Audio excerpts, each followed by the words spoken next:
Okay. Good day, good evening, wherever you are in the world. Good morning if you're in America, or good afternoon and good evening for everybody in Europe and Nigeria.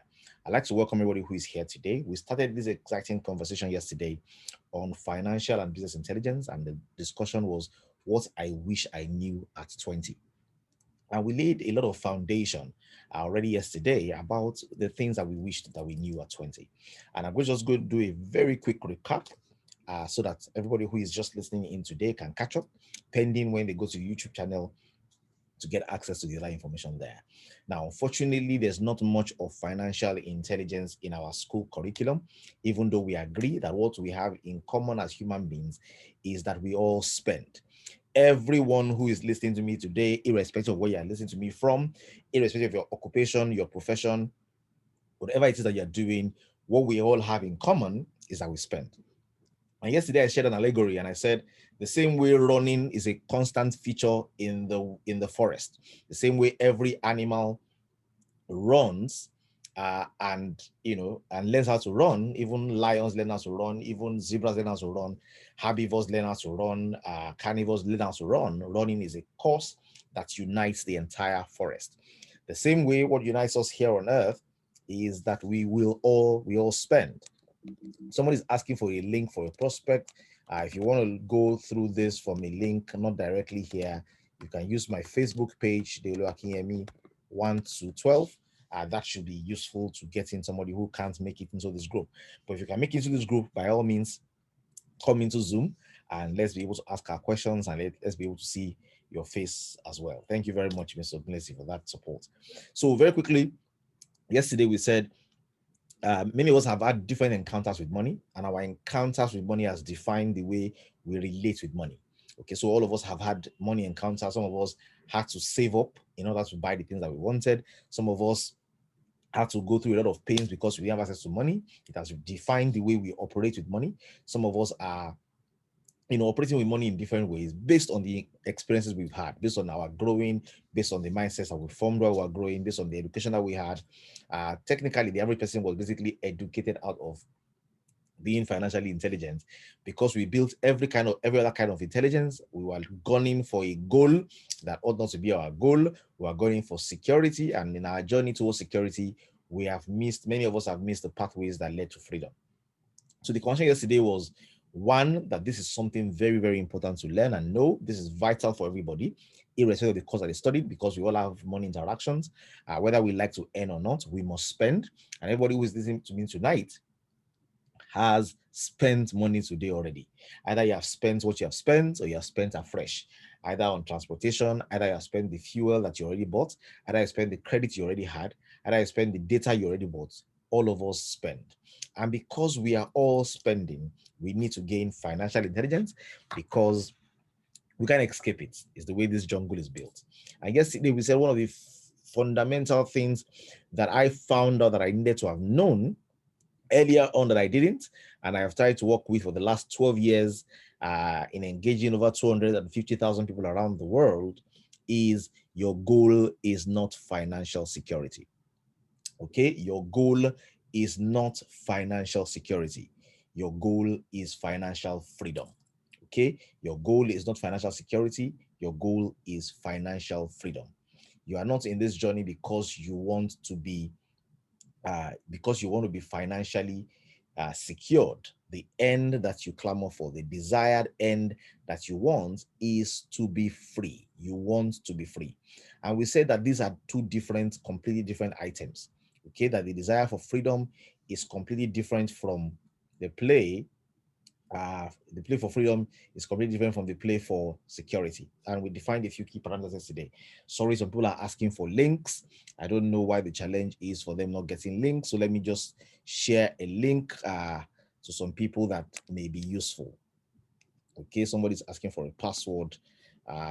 There's no need for any password, but just in case people really need password, let me just share this with them so that people that want to join can join as well.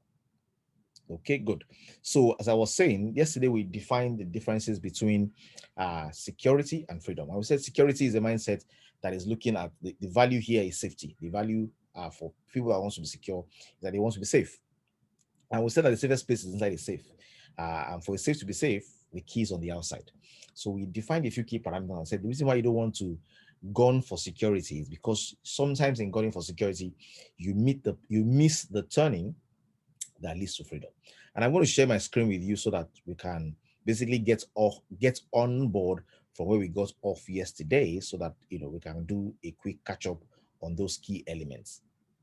Okay, so if you're listening to me today, this is vital. It's vital because many people were not taught anything about finances while they were growing up.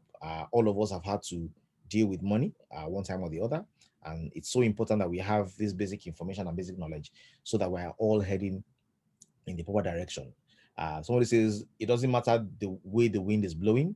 What determines where you head is how your sails are set. And no wind blows in favor of a ship with that direction.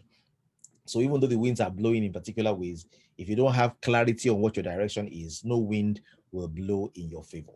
So we said your goal is not security. What does this mean? It means security is an illusion. Everybody who feels secured is guaranteed by somebody who doesn't feel as secured. If you think your job is secured, ask your MD. Your MD knows that your job is not as secured, because if anything happens that undermines profitability of the company can give you up.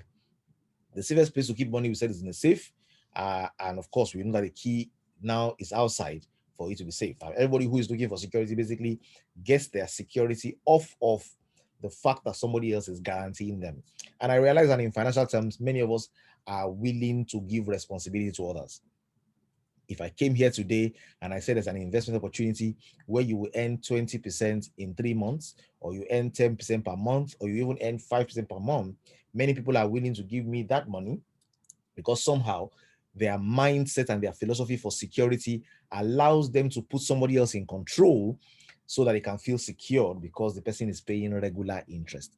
Ladies and gentlemen, your goal is not security, your goal is freedom. There are different values, there are different paradigms, there are different mindsets, and you need to change your way of thinking to be able to adopt the freedom way of thinking. Every security is guaranteed by someone that is insecure.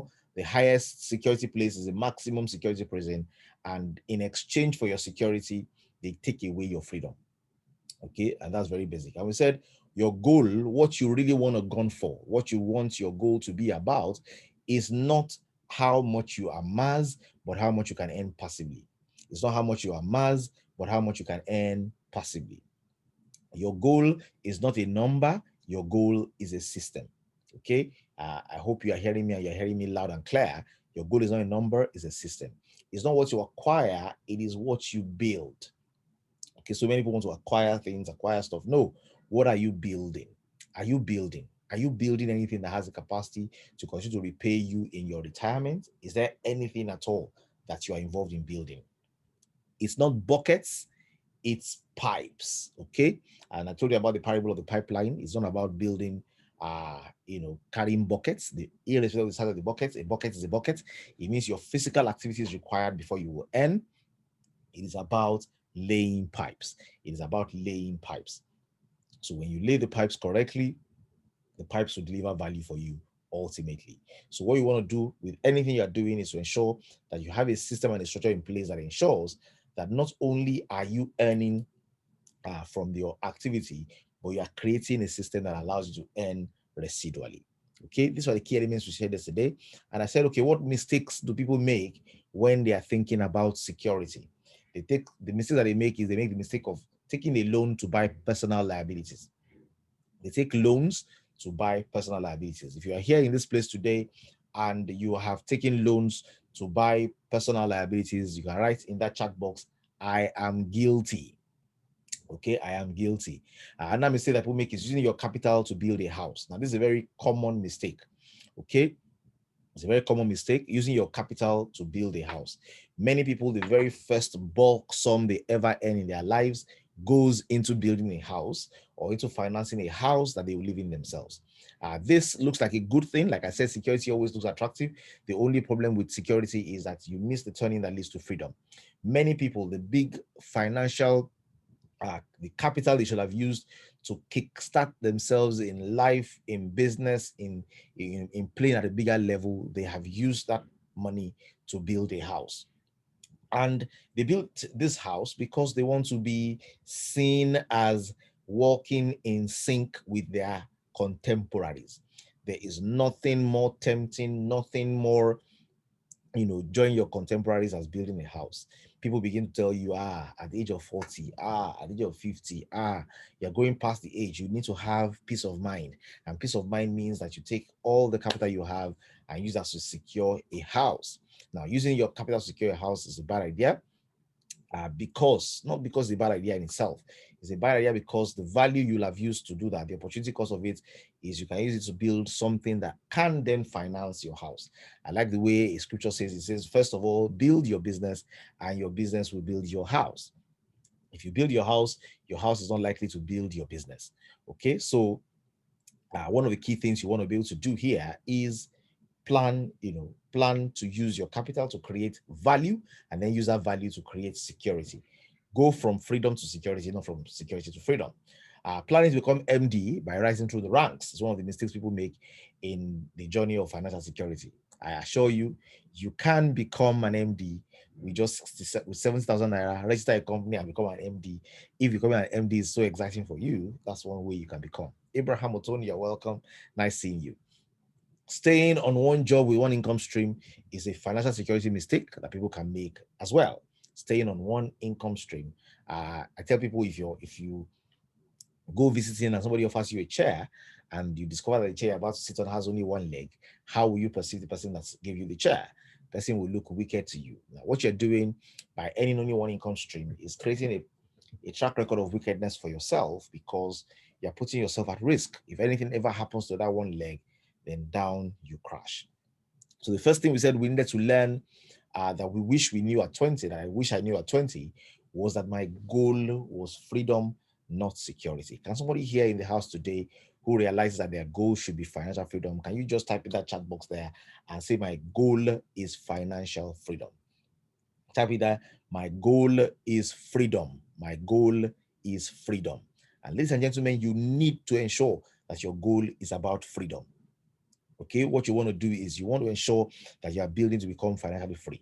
Many people build, to acquire, to build a house for themselves, to buy a car. They are nice things to do. They are not bad things to do. They are good things to do. But what happens at 65? What happens when the time for retirement comes knocking? The only thing that you will have working for you at that time is the systems you have built, are the pipes you have built, are the things that you have done for yourself to ensure that there's capacity to continue to earn even when the energy is no longer there. So, ladies and gentlemen, if you are here today and you are listening to me, your goal is not security, your goal is freedom. I tell people, in a sense, we are freedom fighters. Okay, and our fight for freedom is not because we are under apartheid or because there's a ruling class that's ruling over us, but because we live in an existence where we are not working because we choose to work. We are working because we have no other options but to work. Okay, you are working, and don't fool yourself. Okay, I tell people the starting place is not financial freedom. That's the ending place. The starting place is grind. The starting place is you must be ready to work. The starting place is that you will do a lot of things to ensure that you can get I rising, get E coming down, and get cash flow existing. I'm going to describe exactly what I mean in a few minutes. I'm going to do a lot in the beginning. So when people tell me very early, I want to end up passive income thing, that's the end, not the beginning. So you want to build to know that this is my goal. You won't start that way. Anything that wants to make you start from passive income is laziness. Okay, you're going to be hardworking. The time in your life when you have energy, when you're in your prime, when you are strong, you do the work you need to do, but you don't do the work of just acquiring. You do the work of building systems, so that when you have built the systems will start paying you gradually. But over the long period of time, guess what? You can earn enough passive income to take care of your living expenses, and you can enjoy what they call financial freedom. Financial freedom is a state of life where your passive income, what you earn without breaking sweat, what you earn without showing up, what you earn based on residual value from the systems you have created, is sufficient to take care of your living expenses. You become financially free on the day the monies you are making without showing up is enough to take care of what you do when you are weak. So the day you realize that your children's school fees don't depend on your work, your house rent doesn't depend on your work, your travel plan doesn't depend on your work, You are earning enough rental income, enough dividend, enough interest on businesses, enough commissions from systems you have built to take care of your living expenses. That is when you are free. Now, the first thing that needs to happen for you and for anyone that you know at age of 20, I wish I knew that my goal was freedom. Guess what? I will have taken those 20 years to be deliberately building, working hard and driving towards financial freedom. The good thing for me is it wasn't much long after 20, it was about my early 30s that I realized, and I've worked at this for about 10 years plus now. Okay, and I enjoy passive income today that is beyond my basic living expense. Now, of course, there are multiple levels that you want to be able to create this value, but the starting point is being clear on what your goal is. Okay, if your goal is clear, if you know that this is the goal, then you work towards the goal. If your goal is wrong, then guess what? You're going to be laboring at the wrong things. Now, many people don't realize this. It's the reason why they turn in nose, to different opportunities to invest. They feel, I'm a professional. Yes, you're a professional for only a period of time in your life. When you clock a particular age, no matter how professional you were, the only thing you'll be able to offer the market is advice. Okay. And guess what? At that time, you better have built the system to ensure that you have enough residual income coming in to take care of your lifestyle.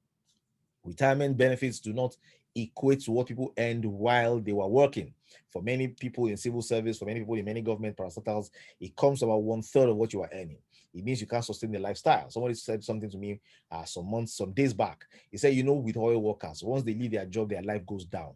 I don't think it's oil workers alone. I think everybody who builds a career, who rises to the ranks, who gets used to a particular lifestyle of company house, company car, company environments all around them, the moment they leave that existence and they are thrown into a world where the security that has always been an illusion that has secured them is no longer there, they begin to panic.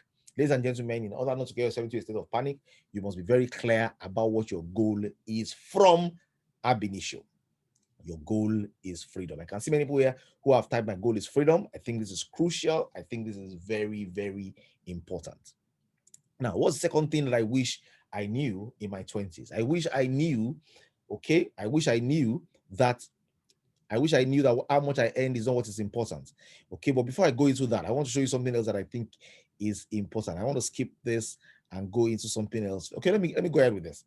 Okay, that how much I earn is not what is important, but how much I have left. But before I go to that, let me talk about this one first. One of the things I wish I knew at 20 was how, many things I think were assets are not assets. So growing up, someone says, this is not 1/3 for everyone. No. I don't know what that 1/3 is. Okay, but we'll get to that. So many things I thought are assets are not assets. So I realized that growing up, there were things that we classified as assets that were not assets. And many of us don't even understand the concepts of assets and liabilities. So let me break it down for you.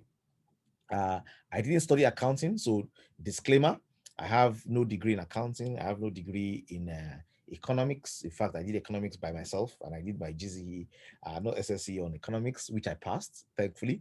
But guess what? I'm telling you all of that because you don't need to have studied economics to understand this. I've had many meetings where I've had people who have PhD in economics, PhD in finance, PhD in accounting, who are not treating their personal finance correctly. So I like you to get this. Everybody can get this. I did engineering. You can study chemistry for all I care. You need to understand your own financial statements. You need to know your income and your expense, and then you need to know your assets and your liabilities. And guess what? I'm going to give you very basic concept around this because your definition of assets and your realization about what liabilities are depends on your goal. So the moment your goal is wrong, the moment your goal is security and not freedom, you will define assets differently, you will define liabilities differently. An asset is an economic resource of value. That's what you call an asset, an economic resource of value. Now, if your goal is freedom, if your goal is security, an asset is an economic resource of value that gives you security. If your goal is freedom, an asset will be an economic resource of value that is able to give you freedom. What does that mean? It means the moment you're a freedom-minded person, assets become the things you have, the economic resource of value that you that have the potentials of creating cash flow for you, that has the potentials of creating passive income for you, that has the potentials of giving you an opportunity to have capital gains. Now, so if you look at John Doe's balance sheet, for example, an asset and a liability is an economic resource of value that takes away money from you. So assets bring money to you, liabilities take money away from you. So it is your liability if you are needing to pay. It's what you owe. It's your asset if it's what you own, and it has capacity for increased value.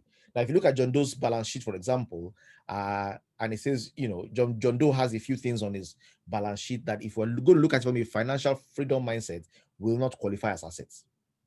Here he has his house, he has his car, he has his furnitures, he has cash in the bank, he has retirement savings. If I'm going to classify anything here as assets that he owns, I will say that his car will probably be depreciating in value.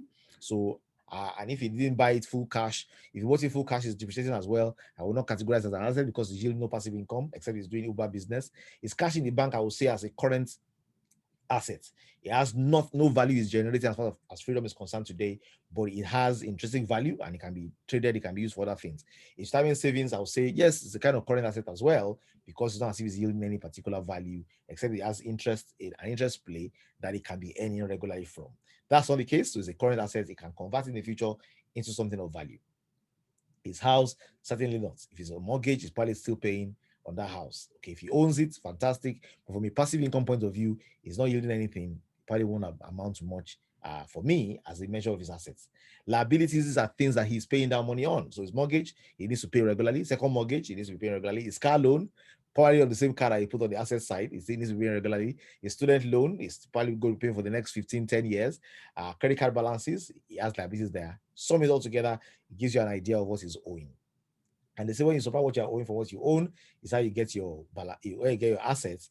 But all of us in financial freedom terms, we all have our assets and our balance sheets. Your asset is any economic result of value you own that is able to yield passive income, including current assets which yield nothing, but they are in raw cash form. They are easily convertible and easily usable to acquire other assets. Liabilities are the things you are owing a bank, owing a friend, owing different places. They are the things that you are committed to, that you need to pay for and pay down on. Those are liabilities. Now, guess what? Many of us in growing up, you realize that our concept of assets and liabilities is a bit different. I put a little picture here to say something about my bank and I. And I hope you are following me and I'm not speaking too fast for you. I'll slow it down a bit if it's fast for you. One of the things I learned when I was doing my digital currency course in a university that I applied for masters in Cyprus is something very interesting about how the bank looks at their balance sheet and their assets and their liabilities, and how individuals look at it. More often than not, what your bank calls an asset is your liability. Okay, and what the bank calls their own liability is your own asset. And exactly the same relationship happens between the bank and the central bank. So what the bank calls their own assets, the central bank will call their liability, and what the bank calls their liability, the central bank calls their assets, because it's a function of who you are dealing with. So if you are dealing with the bank and the bank tells you come and take asset finance loan to buy a car, yes, that car on the bank's balance sheet is an asset, because it's going to be fetching them passive income from you. When you bring it to your own books, it needs to feature there as a liability because you are owing the bank for it. Now, you need to understand this very clearly so that you can understand what do I have today that is really an asset. So here are the key things to think about.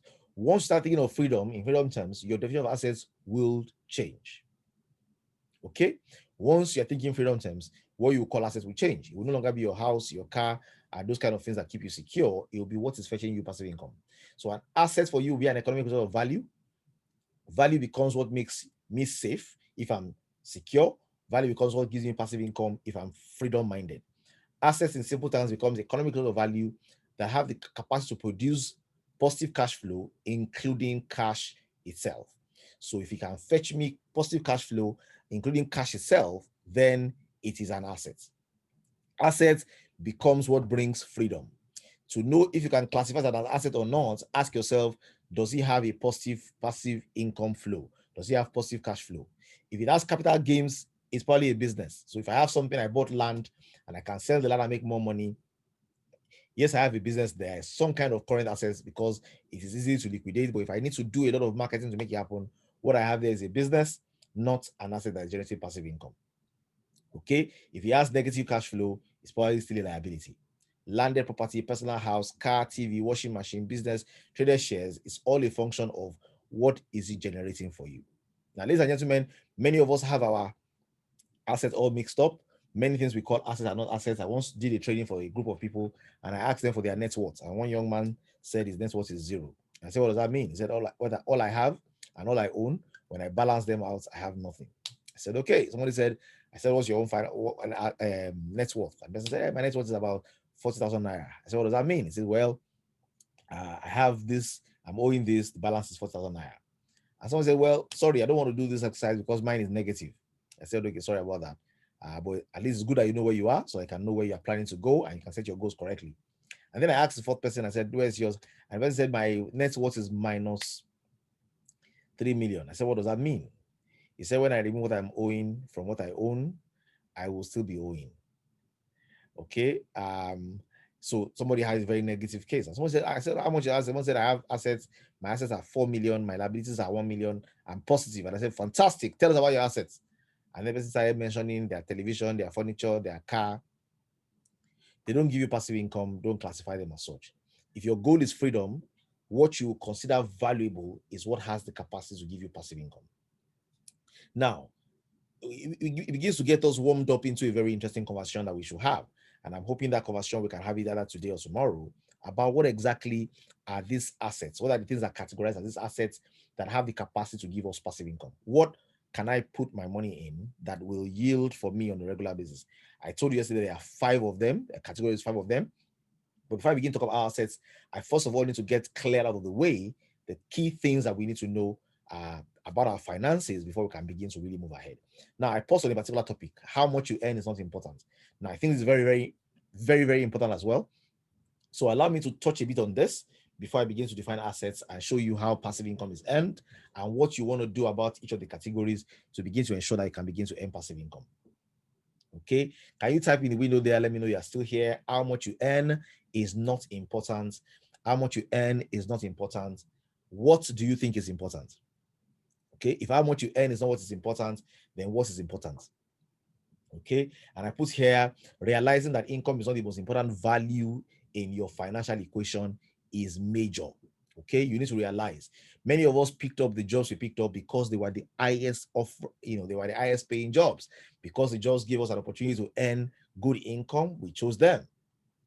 So if my income is not the most important, what do you think is most important? Can anybody help me here today? Anybody have an idea? You have an idea of what exactly do you think is the most important thing? If how much I earn is not what's most important, what can it be? Okay, let me check for the people on Facebook what their thoughts are on this topic. What exactly do you see? What is more important than how much you earn? Let me see if anybody here is commenting. Okay, anybody? I'm looking on both sides to see what people's reactions are to what exactly is important. If how much you earn is always most important, and I know many of us, we're like, I want to get a job that pays well. Of course, everybody wants to earn well. So show me the opportunity that allows me to earn well. That's the one I want to be in. Okay. So what's most important? You see how much I earn that is most important. What exactly will I consider most important? Okay, good. What is most important is not how much I earn. What's most important is how much is left. Okay. The key issue is not how much I earn, is how much is left. After I have earned after I've done what I need to do, how much is left. Okay. So that's the most important thing. Now, what exactly does this mean? And how do we begin to interpret this? How do we begin to put some layer of flesh on this to say, okay, how does this make sense? I'll show you very quickly. So it says what is important is not how much I earn, is how much is left. Okay, and there's a story I usually use to analyze this. And I'll tell you what I mean. So there's a story of 2 people, Grace Groner and Richard Fuscone. And this is a very interesting story. Usually I give people a quiz to say, what do you think about these guys? So Grace Groner was orphaned at the age of 7, at the age of 12. She never drove a car in her life. She lived most of her life alone in a 1-bedroom house and worked her whole career as a secretary. She was by all accounts a lovely lady, but she lived a humble life. Okay. Richard Fuscone, on the other hand, was educated at Harvard. Many of us want to go to Harvard and University of Chicago. He became so successful in his investment industry and retired in his 40s as the vice chairman of Merrill Lynch Latin America division to pursue personal and charitable interests. If I asked you, who do you think was most successful or more successful, who do you think is likely to succeed or likely to be financially free, Grace Groner or Richard Fuscone? Usually the vote goes a lot of Fuscone, Richard Fuscone, Richard Fuscone. Richard Fuscone leads the chart because look at his academic pedigree. Look at the company that he's working in. Look at the education he had. Look at the kind of work he does. And look at the age at which he went to pursue personal and charitable interests. The average person will go on this board for safe Richard Fuscone, and for very clear reasons. But ladies and gentlemen, if I can shock you a little bit today, what happened, this is a true life story. What actually happened was on the year Grace Groner died, Grace Groner shocked the world because she left for her alma mater, the secondary school that she went to. She gave them an endowment fund to be giving scholarships to children that come to that school after she had gone, worth about $7 million US. This woman had been an employee all her life. She had been earning, she had been spending, she had kept her expenses low, managed herself within her income, created a positive cash flow, and she had saved up and invested and grown her investment portfolio to $7 million by the time she was dying. Ladies and gentlemen, in case you don't know what $7 million means, in Nigeria today, that's about 3.5 billion naira. Okay, that was Grace Groner. Secretary, she died as a secretary. She worked all her life as a secretary, retired as a secretary. The best job she ever did was secretary. She never drove a car, lived in a one-bedroom apartment, lovely lady. Richard Fuscone, at the exact year that Grace Groner died, Richard Fuscone filed for bankruptcy. Okay, he had gone through all his money, he had become broke. His education did not save him because he had high income, possibly also had high expense because of the expectation of society for that kind of role and for the kind of life that he lived and the kind of places that he worked. At the time when Grace Groner was dying, he was filing for bankruptcy, he was broke. Ladies and gentlemen, it's not how much you earn that matters, it's how much is left. And I'm not talking about how much is left ultimately. I'm saying what you will use to take advantage of opportunity is the difference between your income and your expense. Somebody please help me type this formula. I minus E equals C. I minus E equals C. Type that formula for somebody who's going to look at this page many days from now, or somebody's going to look at it. I minus E equals C. What does this mean? I stands for your income, E stands for your expense, and C stands for your cash flow. How much you earn is not what is important, it is how much you have left. Ladies and gentlemen, if you are working in a company where you are earning 1 million naira per month, and what you have left at the end of the month is 10,000 naira, you are no different from somebody who is earning 40,000 naira per month, and what they have at the end of the month is also 10,000 naira. Why? Because the ticket that you have to take your next opportunity is your cash flow. What you will take your next opportunity with is your cash flow. I minus E equals C. C for carrot. Okay, I minus E equals to C. What matters is what is left. And I want to ask you, in the place where you're working today, it doesn't matter whether you're a business person or an employee. It matters that you create a difference between your income and your expense, and that positive cash flow is actually going into asset acquisition. That cash flow is actually going into either into capital gains deals or passive income deals. There are two kinds of deals. There are deals that give you an opportunity to increase your capital, and there are deals that give you an opportunity to begin to yield passive income. Reality is, if your capital is not substantial, the best thing you want to do with it is still capital gains. Mark these words, because you're going to understand, we're going to dive deep into them and explain how does this operate in reality. So if the money you have is not significant, the first level play is, can I get involved in things that I can use to grow my capital? This is where you are still working. This is where you are still trading. This is where you are still finding extra streams of income to ensure that your I can be bigger, so that your E, the difference between your E, can create more cash flow that can now go into asset acquisition. Now, it matters what is left. And I tell people, you can control your I. Okay, you can increase your I. There are time-tested principles, time-tested strategies for increasing your income. It doesn't matter whether you're an employee or whether you are a business person, whether you're self-employed, whether you're doing something by the side. There are time-tested principles for increasing your income. You can manage your expense. So I like you to type in the window, somebody share with me, mention somebody's name that you have in this group that you probably invited, and tell the person, increase your income. Okay, your income can be controlled. You can increase your income, you can reduce your income as well. You can even fire your boss and completely zero your income. The income is susceptible to your control. Now, you don't want to reduce it, you want to increase your income. So I like to see, for example, Fadekemi, increase your income. Okay, your income is totally at your control. You can increase it. Your expenses, however, my personal opinion about your expenses is that there is not much you can do to your expenses but manage them. What am I saying? It means, for example, if your child is already going to a particular school, it is unlikely that you want to go and withdraw them. Oh, I had to withdraw mine. I withdrew mine. Okay, in my own journey towards where I am today, I looked at the school I was sending my children to, and I told myself, what are they teaching them for 300,000 naira? What are they teaching a primary one student with 300,000 naira? Okay, I'm sorry, this is my perspective. So I withdrew my kids from that school and I sent them to another school where they were collecting about 20% of that same amount. 20%. And guess what? I couldn't see the difference. For me, the highest breaker for me was the day I went to my children's school and the class teacher said, what are you doing? I said, how do you mean? He said, what are you doing? Your children are doing very well in maths. What have you started doing? What are you doing with them? And I'm like, okay, so the teacher acknowledges that the reason why this person is improving in mathematics has nothing to do with them, it's me. So how come I'm paying them school fees? So I so I decided to withdraw my kids from there and put them somewhere else. Why? Because I can't, yeah, it's an extreme position. But I tell people you can't even do that. Manage your expense. It means know where it is today and try and keep yourself within the boundaries of where it is. Don't let it grow astronomically. There's a law called Parkinson's law. It says when income increases, expense will also rise. I think it's also in the Bible as well. It says when money increases, they increase also that we eat it. That means the moment you begin to earn more, you become more lovable, more loving to the people around you who want to take some from you. I tell people the reason why you are loved in your village, the reason why they really celebrate you, it's not because you're a nice person. It's because your hand is stained with oil. Okay? If you want to know how well you are loved, go broke. The true level of how much you are loved will show.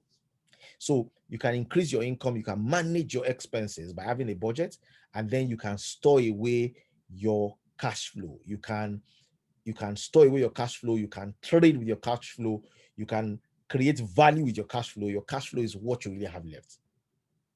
If you're not doing this, you are heading for financial disaster. Ladies and gentlemen, there are many possible outcomes that can happen with your cash flow.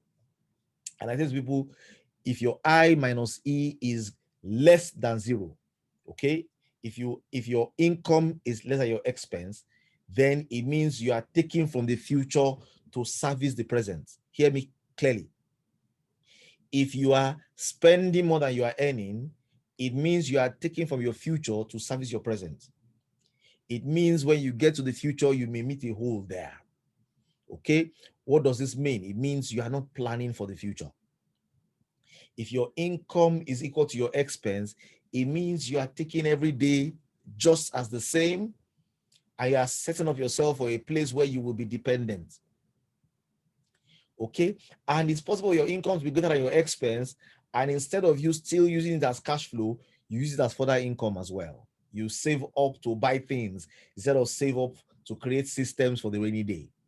Ladies and gentlemen, Parkinson's law says when income rises, expenses also rise. I tell people that somewhere in your guest room, your income swore I will grow, and your expense said I will follow. Where you go is where I go. Your people will be my people, and your reality my reality. And guess what happens when expense increases with income? It means that there is no cash flow. Ladies and gentlemen, what is vitally important is not how much you earn as much as how much you have left. Many people I've encountered in my journey of teaching financial intelligence don't have a budget. The beautiful thing with people who are on this call, who are in Europe, who are in America, is that those environments force you to have a budget. Your bills your bills are listed, your bills are known. You know already how much your power rate is. You're monitoring it, you're monitoring your water rate, you're monitoring your rent, you're monitoring the various things you have to pay for. It forces you into a budgeting lifestyle. If you're living in a country in a space where You can be a bit freer. You can take things as they go. You can basically try and work things out as they progress. You want to begin to instill in yourself the discipline of budgeting. And I'll give you a little tip here. This tip has been very useful to a lot of people. A mentor of mine taught me this. He said, Diolu, if it doesn't get into your expense account, let it. If it doesn't get into your budget, don't let it feature in your expense account. If it doesn't show up in your budget, if it doesn't feature in your budget, it mustn't feature in your expense. Let the channel through which everything gets to expense be your budget. It means that if anybody comes to you with an emergency, that emergency will have to wait for it to enter your budget before it can enter your expense. Okay, it has to enter your budget before it enters your expense. Somebody comes and meets you and says, I have an emergency. My wife just gave birth. That's an emergency that took 9 months. In those 9 months, anybody who knew that they were going to have an emergency of a baby in 9 months' time should really begin to passively, actively save towards it. If it comes upon the day and is urgent, they transfer that urgency to somebody around who seems like he's doing well and can be responsible. And they say, look, I have this emergency. If they know you as the person who says, I will like to help you, but I can only help you next month because I've already done the budget for this month. So no problem. Next month, I'm going to budget for you and I'll see what I'll make happen. More often than not, people won't come back because the emergencies they have require somebody who is not thinking about their future enough, not to have plans for their own future, to have money lying around to be able to service emergencies. What am I saying? I'm saying if you want to begin to manage your expenses, you need a budget. You need to write a list. What are the things I spend money on? What are the things I spend money on a regular basis? What is miscellaneous? What is the average monthly budget? And how are we going to tackle it as a family? This is very important because one of the things you need to understand is not, if you work in this particular company, they are paying highly. But guess what? They are paying high, but the lifestyle they force you to live is also high. So guess what? Easy come, easy goes. This is the money you're earning, but you need to wear suits, you need to wear tie, you need to go to the island, you need to buy a car that is befitting, you need to XYZ. By the time you finish keeping up with the Joneses, your life is at the point where it didn't really make a difference whether you took that job or the other one. Income minus expense needs to be cash flow, and that cash flow needs to be going into escrow. So, what are the cash flow implications? Assets generate passive income. Liabilities, function as budgeted expenses because you know that your liabilities and you know how you're going to pay for them. Your income goes to your expense. Your expense should be going into creating, you should be having expenses that are also creating cash assets for you, as well as the expenses that is making you spend. So, ladies and gentlemen, these are a few key thoughts that shows the things that I need to, the things I wish I knew when I was 20. The things I wish I knew when I was 20, the things that I need to shift my paradigm on essentially and say, you know what, this thing I now understand them, I need to begin to think and operate better with them. Okay, now, so these are the key thoughts. So what have we covered essentially? One, we have said, you know what, our education still doesn't offer us financial intelligence. It's all we have in common. We all need to learn how to become financially responsible. We all need to learn how to gun for the right goal. And some people will tell themselves, I was born poor, I already have disadvantage. You don't have any disadvantage. The only disadvantage you have is the one you accept. It doesn't matter what your current reality is. If Grace Groner could do it as a secretary, then anybody can do it. It's about your priorities, it's about your goals, it's about where you set your sails and how you allow the winds to align and help you. Okay, today we talk about Warren Buffett, the Sage of Omaha. We talk about how well he has done. Somebody analyzed him and said the most significant thing about this man is that he has had 65 years of consistent investing. 65 years. And that the major breakthrough in his results is in the last 10 years. What does that mean? It means that time favors this thing. Statistics says it takes 17 years for the average person to become a millionaire in dollars. So if you can make up your mind that, if you're going to be a record breaker, you make it happen earlier. If you're going to be a steady, Eddie, constant player, then you tell yourself, if it's going to take 17 years, I'm willing to put the effort to create the asset portfolio that builds to this level. And then from that point on, I can earn the kind of passive income that will give me financial freedom. So, ladies and gentlemen, so we talked about the fact that my goal needs to be correct. Number two, we have said many things that you think assets are not assets. I need to reclassify assets based on what is giving me passive income. Number three, we said how much you earn is not important. It's not is not what is important. Yeah, it's not important. It is how much is left. Your income can force you into a lifestyle that will make what is left not sufficient. When deals come knocking, there's an acronym I like very much. It is called POOR, passing over opportunities repeatedly. When opportunities come knocking, what you will be able to take opportunity with is your cash flow, is what you have left. If what you have left is small, you will still need to get involved in deals, in trades that will allow your capital to grow. If what you have is big, then you can invest for passive income. And I tell people, I this question a lot, and I'm going to pause now for question and answer, but I'm going to answer a question that I hear a lot of, so that we can begin, to look at it from that angle. One of the questions I get a lot of is the question that somebody will ask you, where can I invest? I want to invest. And I say, okay, how much do you want to invest? And the person says, I want to invest 50,000 naira. I always say I want to invest 250,000 naira. And let me explain this to you.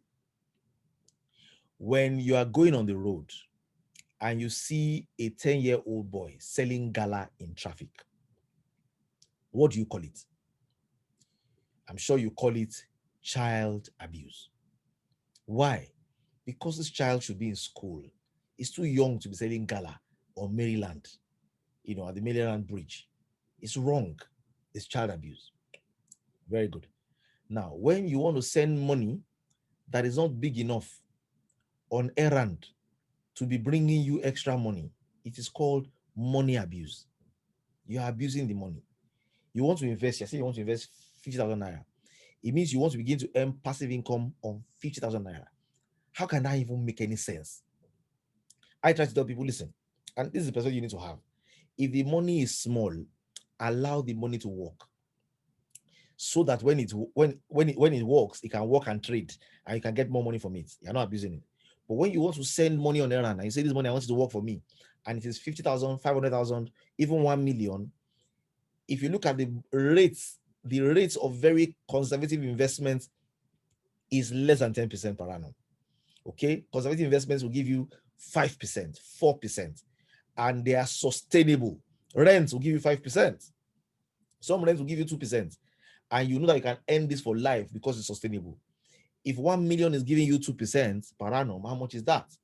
That's 20. That's how much? That's 20K. If it's giving you 2%, so let's say it's 5%. If 1 million is giving you 50,000 naira, is 50,000 naira enough to support you in a year? No. That means that 1 million is too small to be sending on assignments. That 1 million should still be used to do business, grow a system, build your pipelines, because it's too small to fetch the kind of returns that will make you sustainable. And this is the reason why people opt for, if you hear things like you can bring your 1 million, you'll be earning 10% per month. They calculate. That's 100,000 naira. That's fine. That's good. That's what I need. But guess what? It's not going to last for long. It's going to bust somewhere along the line because it's not sustainable. If it was sustainable, calculate it.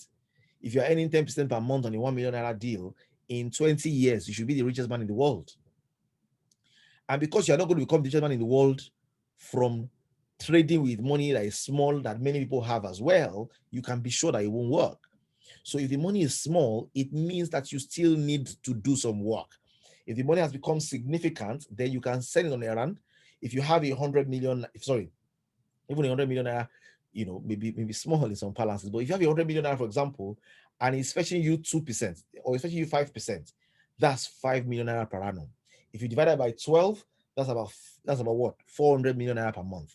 Now, if that is okay for you, then on 100 million naira, you can be financially free. But before you get there, there are two processes. There's capital gains and there's cash flow. Capital gains means I have small money, I need it to grow. Cash flow means I have big money that I want to invest, and I can already begin to get rental income, interest, dividends. I can begin to get commissions. I can begin to get royalties. I have created a system. So, ladies and gentlemen, let's not do money abuse. I tell people the attitude that many people have towards doing business, towards doing things that can create extra income, is enshrined in ignorance. If I know that I'm a bucket carrier today, okay, I'm carrying buckets. It's not wrong to carry buckets, but I can use the proceeds of my buckets to begin to build a pipe. I can use the proceeds of my bucket to begin to build a pipe. There are 5 different classes of pipes you can build. There's real estate, there's paper investments, there's automated business, there's intellectual property, and there's network marketing. Now, these 5, I'm going to spend a little time on them tomorrow. I'll try and dedicate 15 minutes to break them down one by one, show you the merits, the demerits, the advantages, the good, the bad. All of them have good, all of them have bad, all of them how you can leverage them.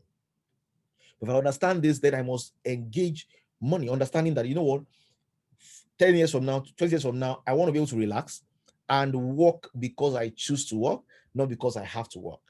And once I'm living in this reality, then I need to ensure, that I can begin to build from now. Ladies and gentlemen, if you need, I wish I knew at 20 that my journey was going to be about building. Maybe by now already, I would have retired from every work that I need to do, and I'll be engaging myself fully in educating and enlightening people about how this works. I'm not in a bad place. The last 10 years has been interesting. Okay. And you can make the same thing happen for yourself as well by setting the right goals, understanding things that are important and not important, understand the things that are assets and not assets. And then tomorrow we'll talk about hard work, savings is not it. Tomorrow I'm going to talk about economics is not all true. And hopefully you can stretch into a little bit about your enemies, the enemies you really need to watch out for, your real enemies are not your enemies, and how you can play with this financial game. So, ladies and gentlemen, I'm going to pause it at this junction and allow a few questions, and then we'll continue and close this tomorrow. I also planned I will do a financial health checkup for us. I have not done it today as well. It's on my slide. I jumped it because I didn't want to take too much time. Tomorrow, at the closure, we're going to do financial health checkup, and then we'll be able to recommend next steps of what people can do if they want to get things done. Thank you for paying attention and listening. I will take questions and answers now.